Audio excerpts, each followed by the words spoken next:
Good morning, everyone, and welcome to today's webinar, Direct Lending, the Benefits of Scale and Differentiated Sourcing, presented by HPS Investment Partners. I am Art Alfaro, Executive Director of TEXPERS Association of Public Employee Retirement Systems. Our presenter today is Michael Patterson, Governing Partner and Portfolio Manager of Direct Lending Strategies at HPS Investment Partners. Since the global financial crisis, investors have been searching for yield, shifting capital from public to private markets, with private debt emerging as an attractive asset class for institutional investors seeking a liquidity yield premium. With a private debt market current estimate to be $850 billion and likely to grow, in this webinar, Michael will share insights on how to best to extract attractive risk-adjusted returns through differentiated sourcing capabilities. We are excited to have him provide his expert insight on this topic. He will share his thoughts for about 40 to 45 minutes, which will leave plenty of time to answer any questions from the audience. Before we get started, I would like to go over a few items so you know how to participate in today's event. You may have joined the presentation using your computer speaker system by default. If you would prefer to join over the telephone, just select telephone in the audio pane and the dial-in information will be displayed. You will have the opportunity to submit text questions to today's presenters by typing your questions into question pane of the control panel. You may send in your questions at any time during the presentation. We will address them at the end of today's presentation. For those of you just joining us, welcome to our webinar presented by HPS Investment Partners. Before I hand it over to Michael, let us begin with a polling question.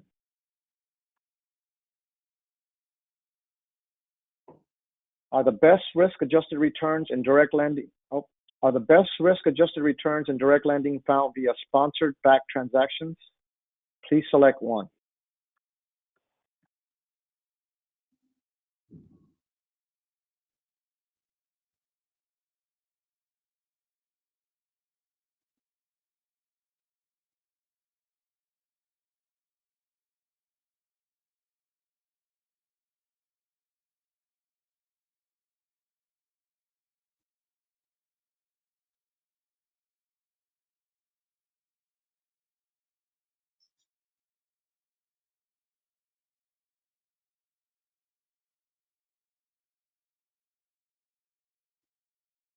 I'll now turn it over to Mike.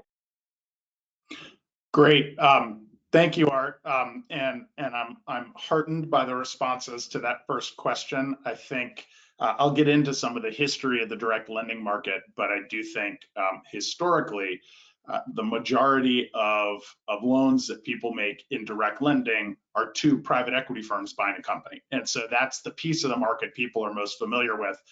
And it seems like this client base and this investor base is approaching it the right way. Just because we've heard more about it doesn't necessarily mean it's better.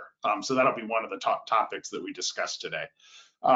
First, on page 4, quickly at a glance, my name is Mike Patterson. As Art said, I'm one of the founding partners and the founding partners of HPS and the portfolio manager of the direct lending business.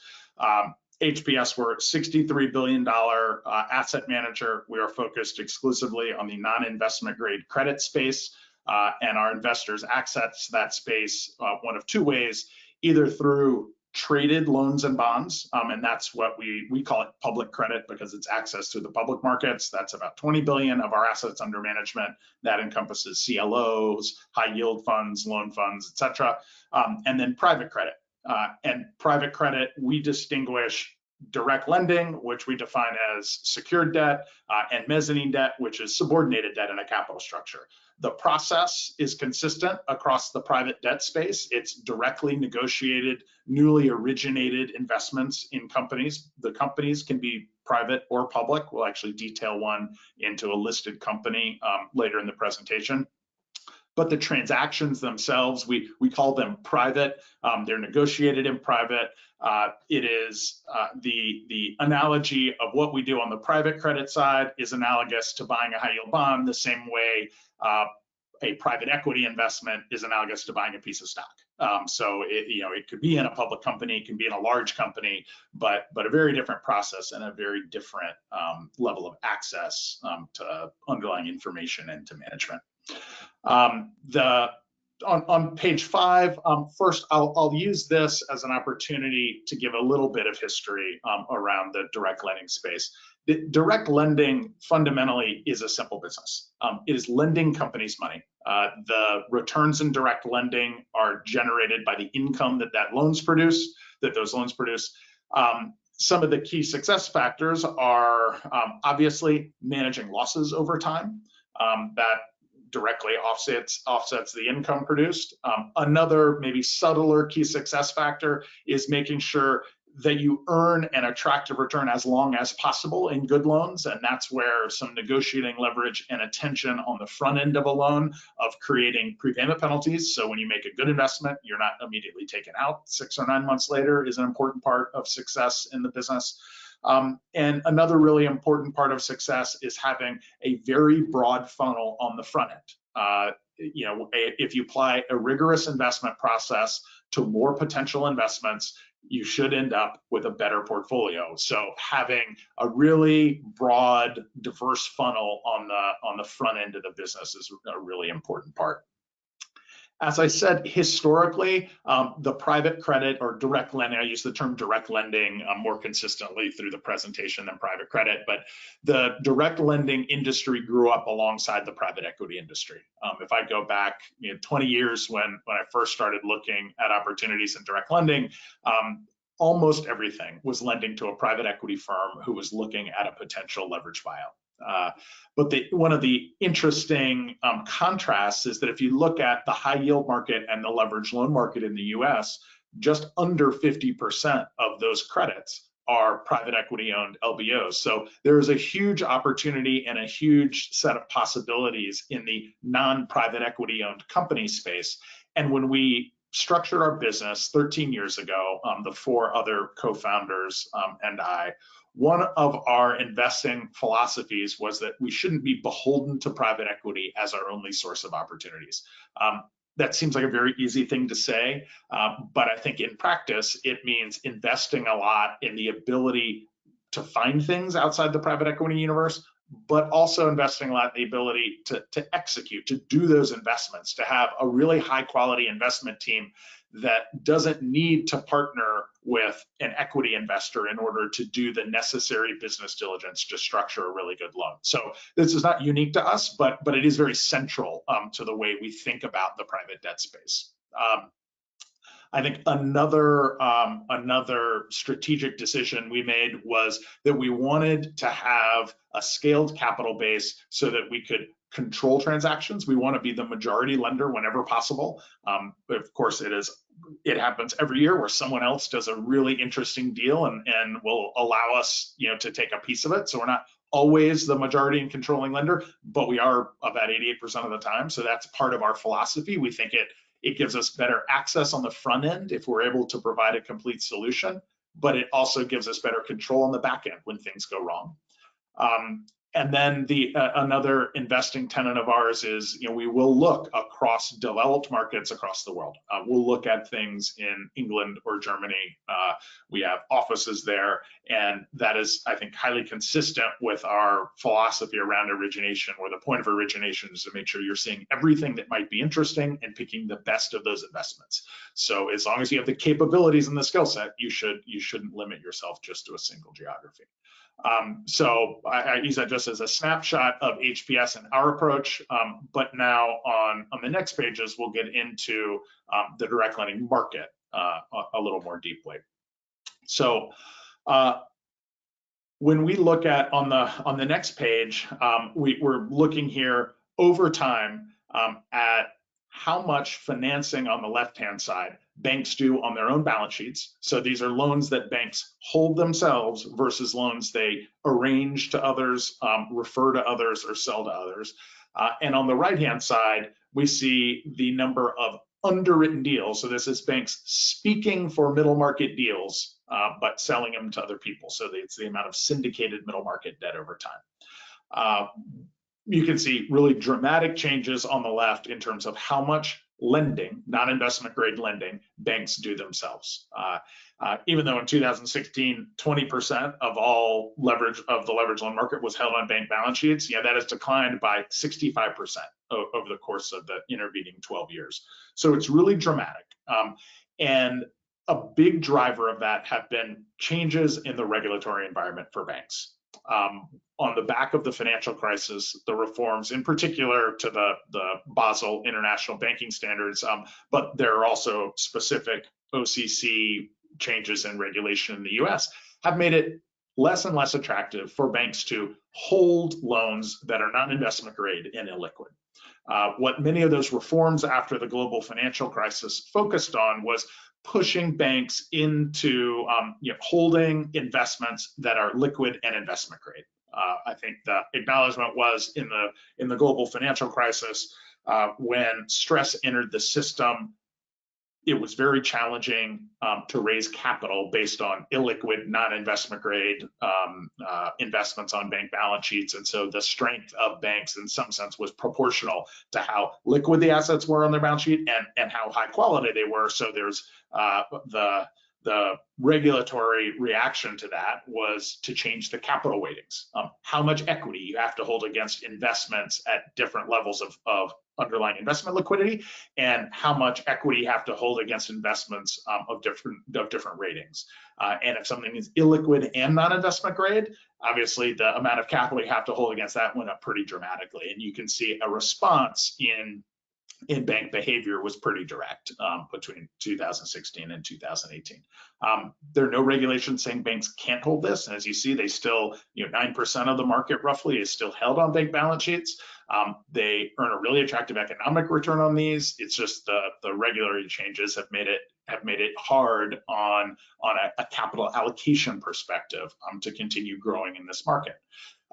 So as a result of the regulatory changes, we saw what now appears in retrospect over the last decade to be a pretty permanent shift in the composition of how non-investment grade debt is supplied in the economy. And you'll see on the next page, the result of this is a really expansion of private credit capital. Order of magnitude, it is more than the private credit market, and this is measured by Preqin. This is the amount of private debt assets under management. If you go from 2007 to today, it is more than a 4x growth, so more than 400% growth in the total assets invested in the space. The opportunity was created by the change in bank behavior. I think the opportunity has also been created by pretty successful risk-adjusted returns delivered to institutional investors. And so you had this convergence of it's an attractive thing for end investors to allocate capital to post-financial crisis on a risk-adjusted basis. People felt like it was downside protected, but you still earned something really attractive. And then the opportunity set expanded because of changes in bank behavior. And so you see pretty dramatic growth.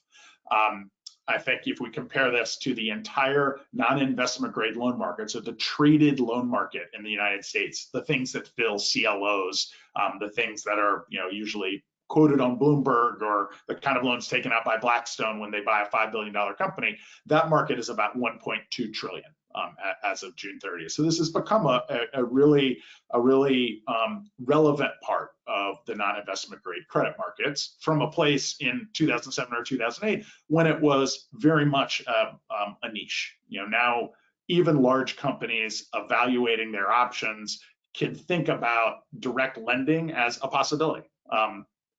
Direct lending tends to charge more for a loan. The loans tend to be structured much more tightly. Covenant light, while there does exist some covenant light in the private credit space, it is significantly rarer than it is in the syndicated loan markets. So the documents come with more downside structure to protect lenders. They come with higher rates, but they also come with certainty. You're not taking your chances with the health of the capital markets the day you want to issue a loan. You're negotiating something directly with a counterparty, and I think in a volatile world, that certainty can be worth it. it can be worth paying a little bit more for a loan and accepting some structure because you know that your counterparty is going to deliver. You're not subject to the vagaries of the market. That's really the value proposition of direct lending to the end borrower. So on page 9, I talked about the risk-adjusted returns in the space being interesting. And this is an interesting analysis over the last 4 years done by the investment consultant Cliffwater, who spent a lot of time in the space. In here, they've attributed the overall returns and decomposed them between the risk-free rate, what we would consider just the appropriate economic spread. So that's what you would earn for a broadly syndicated loan. This is in the sort of light gray. So the base rate, let's take, because it's relatively recent, let's take June of 2020. The base rates are about 1.2%. You earn about 460 basis points for the as a spread in the average broadly syndicated, which averages about single B as a single B loan. And then in the middle market, just regular private equity deal, private equity sponsor purchasing a company, you earn about another 150 basis points if it is in the directly originated space. And then they've actually done a really interesting analysis where they've collected data and they estimate today you earn about another 220 basis points if it is not owned by private equity. And that's been, it's fairly consistent between 2 and 3% of incremental return, and usually just in between there. Again, these are their numbers, not ours, but I would say being in this space every day over the last going on 20 years, I think this is very close to what I would have estimated in terms of the incremental spread being going from a private equity owned company to a non-private equity owned company. So the premium that is earned just for the additional illiquidity, which I think is sort of the turquoise bar here, it averages somewhere between 150 and 250 basis points, and then you can earn additional spread if your origination is not focused solely on private equity, but you look directly at privately and publicly owned companies as well. Why that exists is open to plenty of debate. I would argue that those investments require a huge amount of work, both on the origination side and the execution side. So when you get outside the private equity realm, it's really incumbent on the direct lender to do the full suite of due diligence. You don't get to leverage off the work that a private equity firm did in pre-negotiating a transaction, in commissioning diligence reports from consultants. You have to do all that work yourself. So really, I think the premium associated does not have anything to do with economic risk. I think it has a lot to do with additional effort. And so I described at the beginning how we think that is a really interesting focus. And that is really our explanation, is fewer people focus there. Because fewer people focus, the competitive pressures are mitigated. Again, I wouldn't say eliminated, but are significantly less in the non-sponsor space. And therefore, you can earn a really significant premium in that space. So going back to the first question we had, the first polling question, I think this is the level of incremental return that one can expect from focusing on the non-sponsor space. Pretty significant, and something that its overall return is 9 to 10%. 150, 200, 250 basis points of that is finding stuff that other people aren't focused on because it's not just the next private equity purchase. And I think that's really significant. And while the data is imperfect, I don't think there's any data that would lead you to the conclusion that, that you're really getting paid for a bunch more economic risk. You're actually really getting paid because it's a bunch more work, in our view. So I think on the next page, on page 10, we include this because this is a very recent transaction. It is a refinancing of a deal we were involved in, so I won't get into excruciating detail, but we include it because I think it is a really compelling juxtaposition of something we did not that long ago, 3 years ago. I would argue the world today, from a macro perspective, I would argue it's riskier with the political overlay, with the fact we just went through a pandemic. I certainly would argue it's not less risky from a macro perspective today than it was in October of 2017. But if you look at an investment where we were just refinanced last month, we were financed 400 basis points tighter than the initial loan. The LIBOR floor was eliminated in the new transaction. The new lenders got paid 50 basis points where the previous loan had been 200 basis points. The call protection, and apologize if the jargon is unclear. Call protection, the way we list it, that's on an annual basis, how much the borrower would have to pay us to refinance the loan. So the way we've listed it here, in the first year, they'd have to pay us 103% of the face value of the loan. So this is the effort that I was talking about initially to make sure we lock in a really attractive investment. So we had 4 years of prepayment penalties. The new deal has 6 months of one. We were recapturing free cash flow to make sure that the deal delevered over time, which we think is important.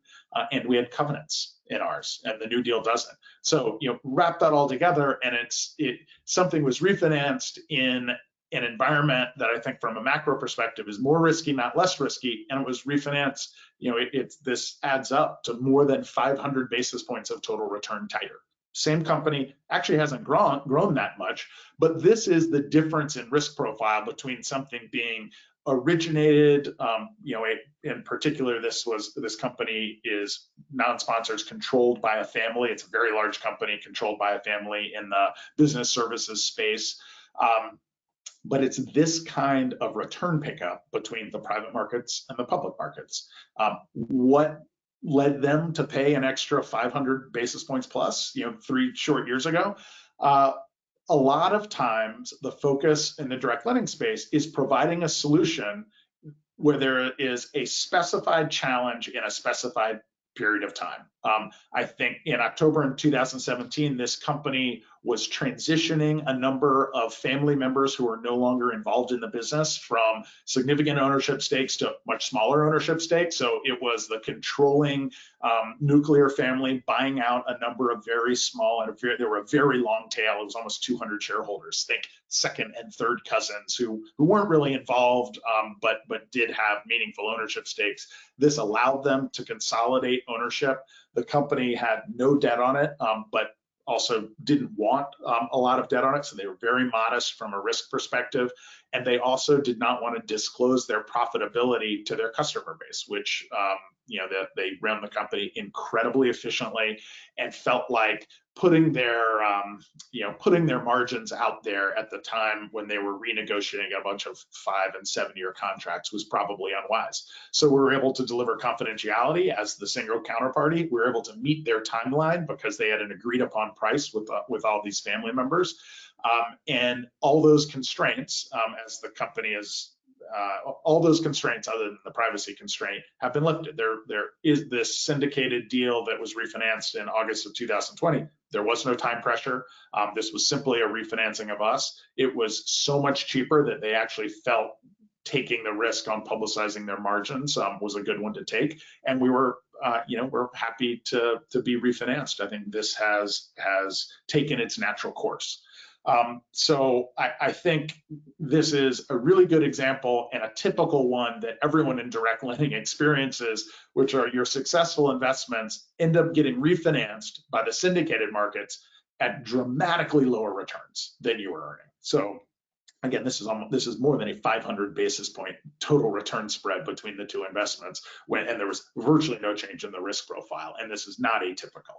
So, and I think that's pretty consistent with what the Cliffwater data says for returns available in the private debt space.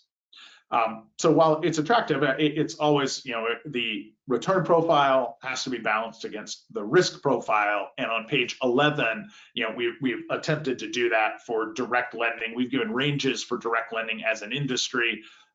This includes us, our largest competitors, and we think this is highly representative of what's available. So on the left-hand side, we have tried to include blunt measures of risk. The one most often quoted is the debt to EBITDA ratio in a company.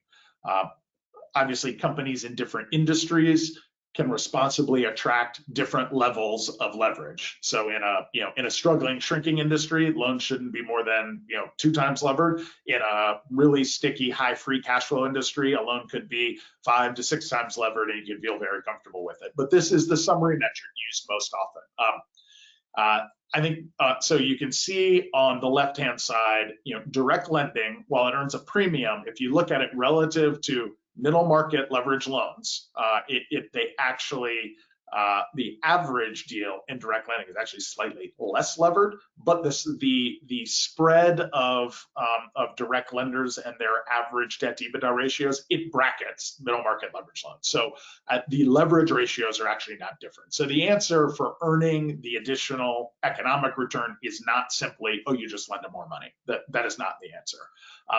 I actually think one instructive thing on the left-hand side of this page, syndicated leverage loans, these are the $1 billion to $10 billion transactions that are underwritten and sold by banks. This is where, and you can see 89% of them, this is in the red diamond, 89% of them now don't have covenants. The other phenomena that's written about in the Wall Street Journal all the time is the sophisticated lawyer getting in there and literally just changing the definition of what profits are. Changing the definition. So many of these loans, for example, can add back lost revenue for COVID. And while that might be something we should all consider when we're thinking about the long-term earnings impact of what we've just experienced, it's certainly not what we mean when we say, hold on, you shouldn't be more than 4 or 5 times levered in a covenant. Now, and one of the reasons syndicated leverage loans look like they're less levered is that they've changed those definitions so aggressively that leverage in the space, debt to EBITDA ratios in the syndicated loan space have come down over the last 4 or 5 years.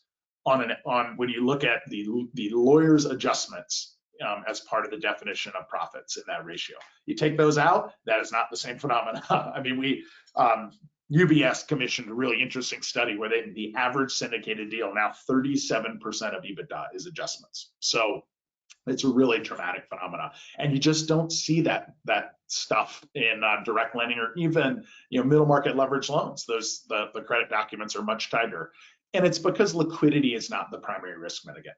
When something goes wrong, you're not just going to turn around and sell it to somebody else, 2 or 3 or 4 points lower than where you bought it. You got to live with your mistakes in direct lending, so you got to think really hard about documents.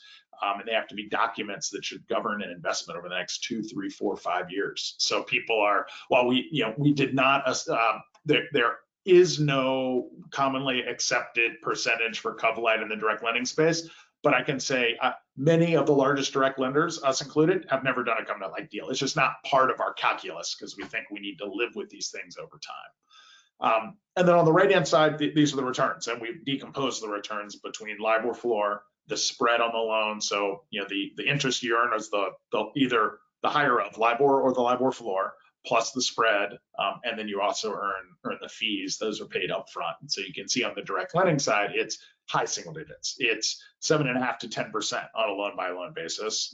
Middle market loans, you earn about 6%, and syndicated loans, you earn about 4%. So there's a very real economic return there. From the risk perspective, I would actually argue that on the risk side, if you look at lending fundamentals, that direct lending is much more disciplined, but it is illiquid, without a doubt. You cannot turn around and decide that you want to get out of one of these loans next week or next month and be sure you can do that. It's possible, but it is not the kind of risk mitigant you can count on in the space, just like private equity. So I'm going to pause there, and we're going to switch gears a second. I'm going to talk a little more about non-sponsored lending with an eye on the clock to make sure we have tons of room on the back end for questions. So on page 13, non-sponsor, again, to unpack the jargon, this simply means a loan to a company that's not controlled by a private equity firm. So the sponsor is the financial sponsor or the private equity firm. As I said, about 80% of direct lending is done in support of a private equity transaction, but only about 50% of non-investment grade loans support private equity transactions. So there's a big delta there. There's a big gap. So, the trade-offs on non-sponsor lending, I think the benefits are differentiated deal flow. Like you are looking at things that many of the biggest, most sophisticated competitors in direct lending just don't spend a lot of time looking for, because they're hard to find and they're really hard to get to the finish line. Less competition means better risk-adjusted returns. That is just supply and demand of capital. And then the third benefit is better covenants and structures. I mean, we find that private equity firms fight really hard to have as loose a document as possible, and they like to compare things to the most recent syndicated loan and try to get as close to that as they can. That's a real negotiating challenge on the private equity side. And we have much more reasonable, much more straightforward conversations when we're talking directly to a private or public company that understands that they need to be held accountable relative to their business plan. They're not just a transaction shop constantly trying to get a slightly better deal than the one they did 3 months ago. They borrow money every 3 to 5 years. They understand that their business plan or performing according to their business plan is part of the package. And so those negotiations, while I won't say they're not hard sometimes, they are pretty straightforward. There's not like a philosophical disconnect like there can be with the private equity side. But it also comes with challenges. It is hard to go find really interesting non-sponsor backed opportunities. About, again, 80% of the volume in the private debt space is just the next private equity transaction. So we have to invest a lot in people. We have to trust the process that we are going to go find things. And 13 years in, I think we can actually just point to the scoreboard and say we're able to do it really consistently, as are others who are focused on the non-sponsor space. But it does add a layer of stress to life, without a doubt. And I think the third, and I think this is just as important on the private equity side, but we and others who focus on the non-sponsor side, we make big institutional investments in our workout and portfolio monitoring capabilities. Just because we don't have somebody in private equity sitting on the board, like we're going to those board meetings. We have to have a whole piece of our infrastructure that is being really involved in the companies after we make the credit investment. If you are investing in support of a private equity transaction, they're the ones really involved in the company afterwards. And I don't think the benefit of that always accrues to the creditor. I think it's good to be really involved, but you got to invest on the people side, making sure that's true. Page 14, I've quoted some of these statistics before. I usually say it's about 50-50 sponsor, non-sponsor in the leverage loan and high yield market. That's actually underreporting a little bit. As you can see, a majority of the stuff is non-sponsored, and these are the traded markets, so all this data is publicly available. But it is at least a 50% proposition that there are tons of good, relevant companies that aren't owned by private equity firms that want to explore private debt for their next potential borrowing. And then on the far right, we've just detailed the most recent Cliffwater data that we talked about before that shows this premium for non-sponsored transactions. And these are the deals that they track. It remains really large and really robust, even after all the growth in private credit providers over the course of the last 8 years. My second theme on page 16 is the impact of scale. And I think those like us that focus on the upper end of the market, that there are a couple commonalities. I think number one is our thoughts around risk. In my experience, it's not that smaller companies default more. It's that when smaller companies default, and it could be an idiosyncratic reason or it could be an overall macro reason, when there's stress on a company, smaller companies, the loss rate is higher. So it's the losses you experience after something idiosyncratic happens that skews the loss rates on the lower end of the market higher. And I think there are really simple reasons for it. A company with $100 million of EBITDA versus a company with $5 million of EBITDA, the $100 million EBITDA company tends to have a more diversified business model. Its suppliers are diversified. Its customers are diversified. It doesn't have one plant. It has 11 plants across the U.S. So something that would be catastrophic in a smaller company, a big problem in a single plant, it's a problem in a larger company, but it doesn't become existential, and it's gonna lead the equity to not return what it wanted to return, but it's not going to impair the credit. So we really like it from a risk perspective. The question is, oh, well, then you have to accept lower returns, I assume, because there's a different risk profile at the upper end. And what we actually find is the competitive, or the thinness of competition at the upper side actually offsets that the lower risk profile. If we're talking about a $300, $400, or $500 million loan, there is a relatively stable group, and I can count on probably on one hand, but maybe a hand and a finger or two of people, of direct lenders that can provide a loan of that scale. All of them are sophisticated. All of them know that their capital, or their ability to do that, is scarce, not unique, but is scarce.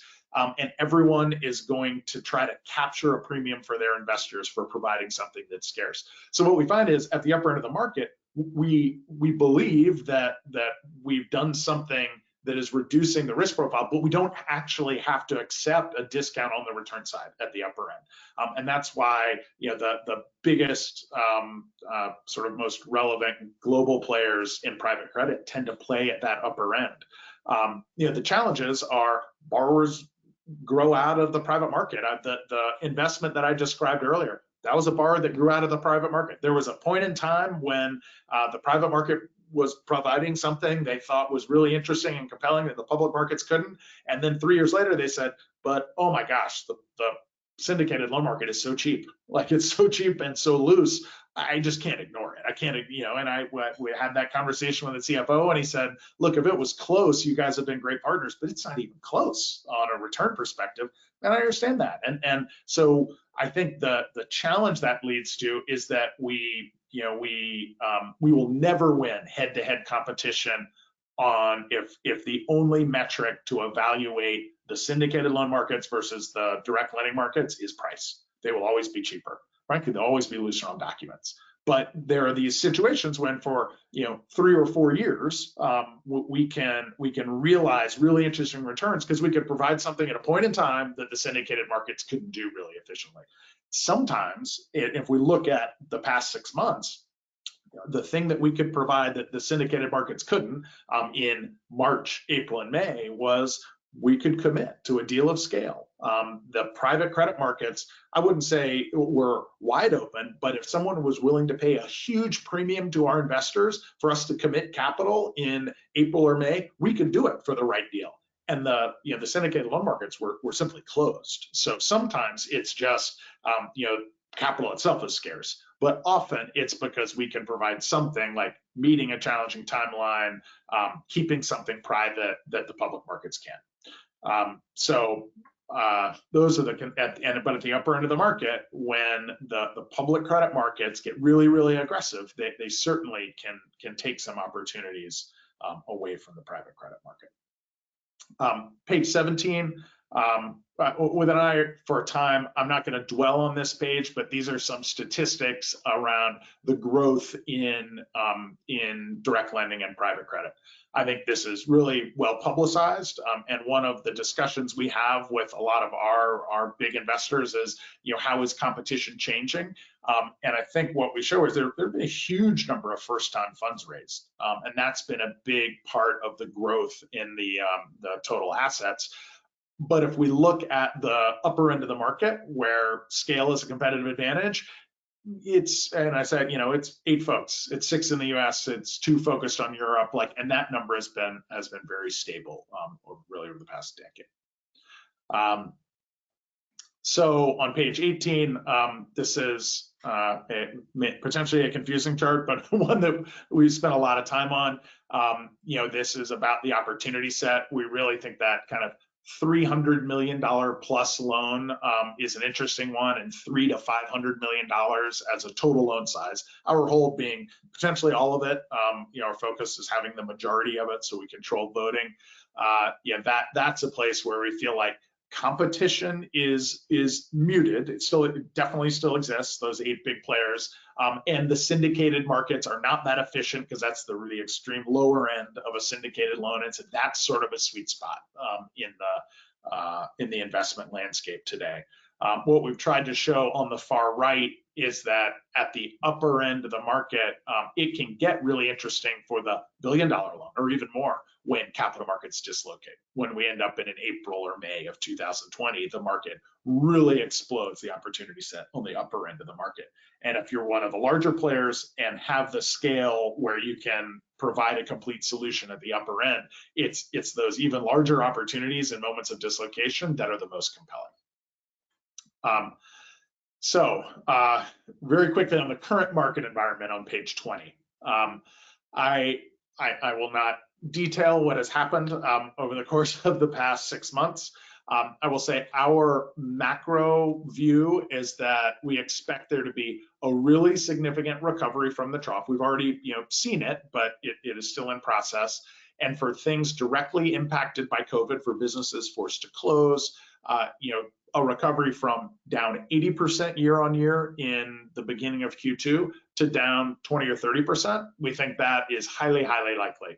I think the challenge from a macro perspective is going to be that the rounding the last base of going from down 20 or 30 to flat year on year. And even down 10, just that those are the statistics that we see in horrible recessions, down 10% year on year, so down 40% on an annualized basis. But and I think getting from down 30 or 20 or 10% to down flat requires the effects of unemployment, the effects of an increased savings rate. It requires a lot of the secondary macro effects to mitigate, and we just need to see data.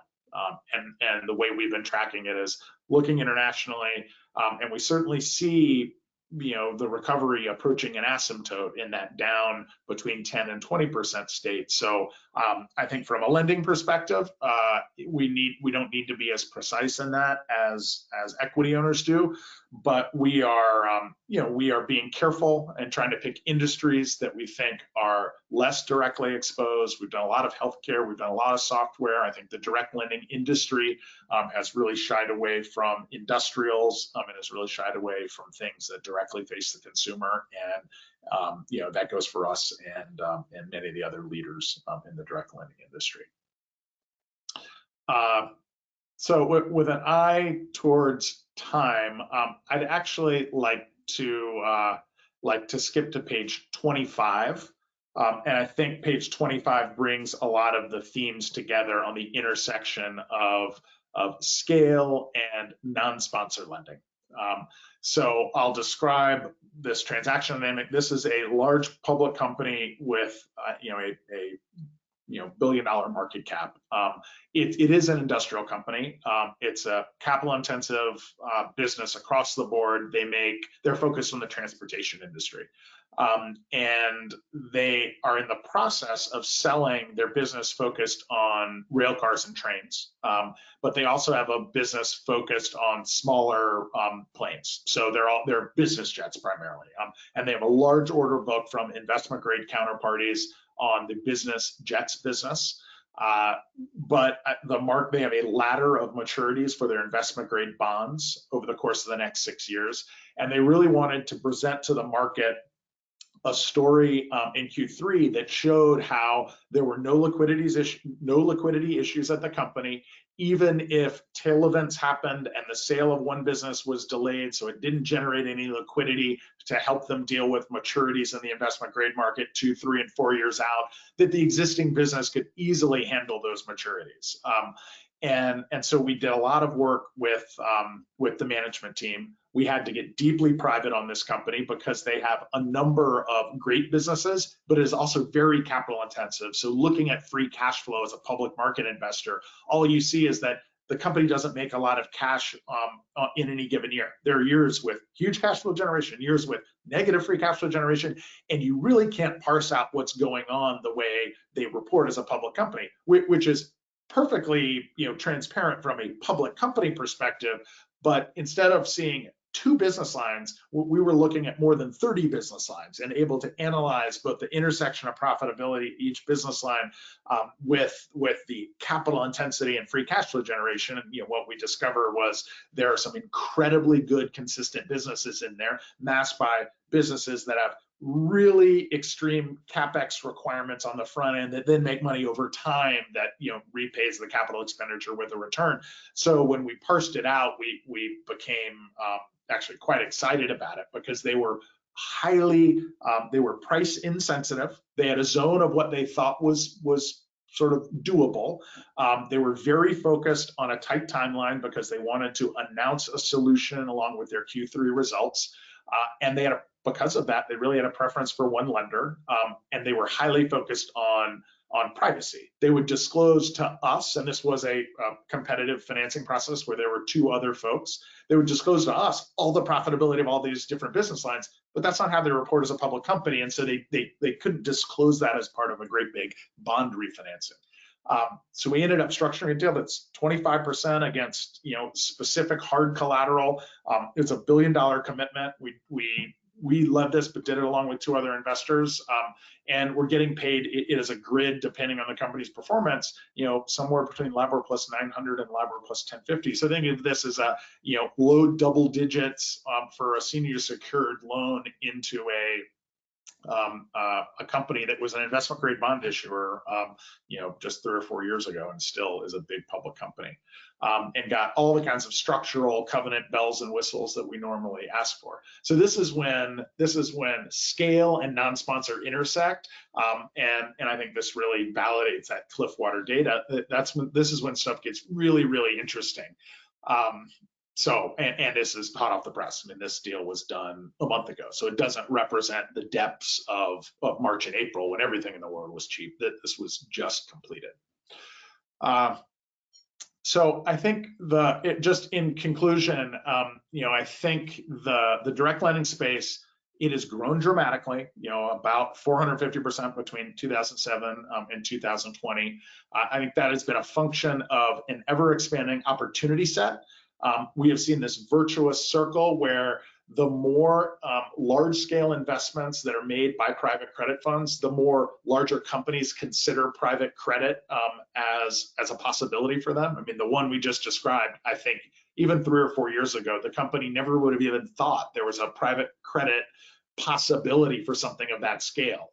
And we, and again, others were able to deliver something where we think the risk-adjusted returns are incredibly high quality and attractive, and they got something done that otherwise they would have had to do a bunch of disclosure to the public markets that they don't want to. So it was a real win-win, but the scale of that just wouldn't have been possible 5 years ago for anyone. And this data point will create more of those opportunities. I think the promise of direct lending for you, the end investor, are predictable, attractive risk-adjusted returns with downside protection, like that you can believe in, like good documents, the ability to go get your money back when something goes wrong. I think however, it doesn't come with tradability and the kind of liquidity that you might be used to in the fixed income markets. So I'll conclude there. I'm only 3 minutes over. I'm going to declare victory. Art, I'll turn it over to you for questions. Thanks, Michael. I believe we have a final polling question. Are you planning on increasing your allocation to private credit in 2020, 2021?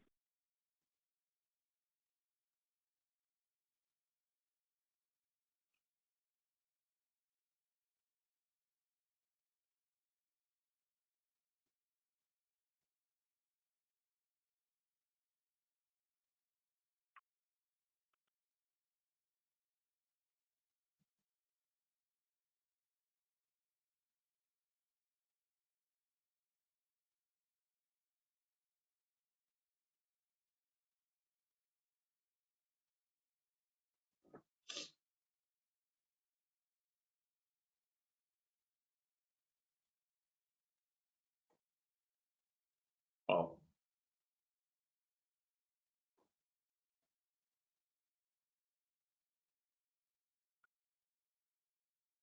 So we see the results there for the polling question. Michael, during your presentation, several questions came in, and being cognizant of time, we'll see if we can try to get through at least 2 to 3 of those. So the first one that came in was, what are some reasons why borrowers prefer a private credit solution? Great. Yep. And I think they tend to, there are a couple standard reasons. I think number one, these are in no particular order, but certainty is the biggest one. And certainty can take a couple forms. It's the ability to meet a really specified timeline. When you deal, I'm sure you've all had experiences personally and professionally. Banks are great.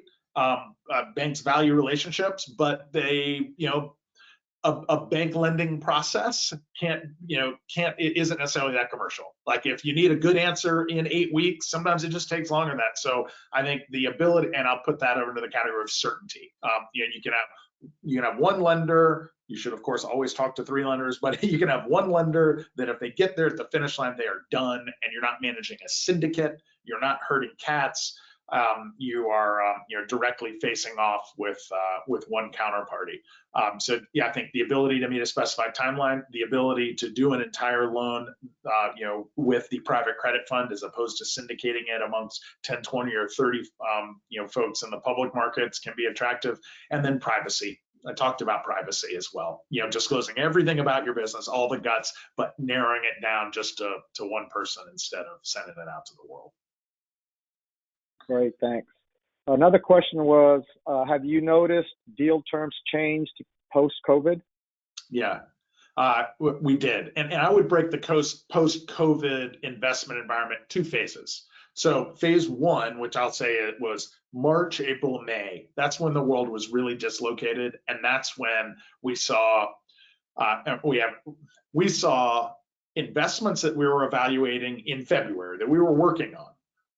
Those priced 300 bips wider if they closed in April or May. So there's about a 300 basis point jump in terms of pricing. And the documents got better and the leverage got better. Everything about it just got better from the lender's perspective. That was about scarcity of capital. Phase 2 is once the monetary and fiscal policy response started to really affect capital allocation. So maybe earlier mid-May until now, phase 2, I think the terms that we see are still really attractive relative to 2019, but they're not as one-sided as they were in phase 1. So it's 100 to 150 basis points of incremental spread relative to 2019. But the part that has gotten a lot tighter is people aren't compromising on documents, meaning lenders aren't compromising on documents. Everybody feels like they've rebuilt their focus on really good documents matter, and we saw people compromising on that in 2019. So to build on that, you mentioned that you try to stay away from covenant light transactions. What covenants are most important to you? Yeah, so I'll answer the question. The most important covenant, if you have one governing covenant, the debt to EBITDA covenant is the most important covenant. But then we get into the nuance of it's not just having a debt to EBITDA covenant. It's got to really reflect what's going on in the business. So the quick discussion that I was highlighting before about what is EBITDA? I mean, you actually can define EBITDA to be whatever you want. It can be what you and I say it is. If we just get really aggressive in a credit document, but it's not. It's an economic concept, and so I think a really good definition of EBITDA that reflects the economic reality of the business and a leverage covenant set at an appropriate level, those in combination are, that is really what you need. That'll keep a business on track. But there's one more part that's important in credit documents, and that's preserving the sanctity of the waterfall between creditors and equity. And it's when something goes wrong, you got to pay off the debt, and what's left over goes to the equity holders. Simple concept. But if you really get into the guts of what's going on in the high yield market, even that has been stripped away a bit by the document negotiations over time. And there's some the way it usually manifests itself is when something goes wrong, you can still do dividends to equity, but when something goes wrong, no more should go to equity until all the debt gets repaid. All these baskets of being able to have value leak around the debt have got to stop. And the direct lending documents are usually very clear on that. So it's not a covenant, it's just preserving the sanctity of that waterfall. Right. Well, that's a great answer. Thanks, Michael. And I think we'll conclude with that. So TEXPERS appreciates Michael Patterson of HPS Investment Partners for presenting today's educational session. It has been a pleasure to have him with us today. Attendees of the live presentation will receive an email containing a link to a recording of this webinar session. A survey will also be sent to those who attended the webinar. Attendees will need to provide the code highlighted on the screen in the survey to receive 1 hour of continuing education credit. Also, those requesting the CE credit, please email TEXPERS@texpers.org. Thank you for attending today's session. Please note, TEXPERS will host a half-day online conference on Tuesday, October 27th, beginning at 9 a.m. Central Time. Attendees will have the opportunity to earn up to 4 hours of continuing education credit that counts towards both basic trustee training or advanced trustee training requirements. Visit our website at texpers.org for a link to the event's registration page. This concludes today's webinar. Thank you. Thank you, Art.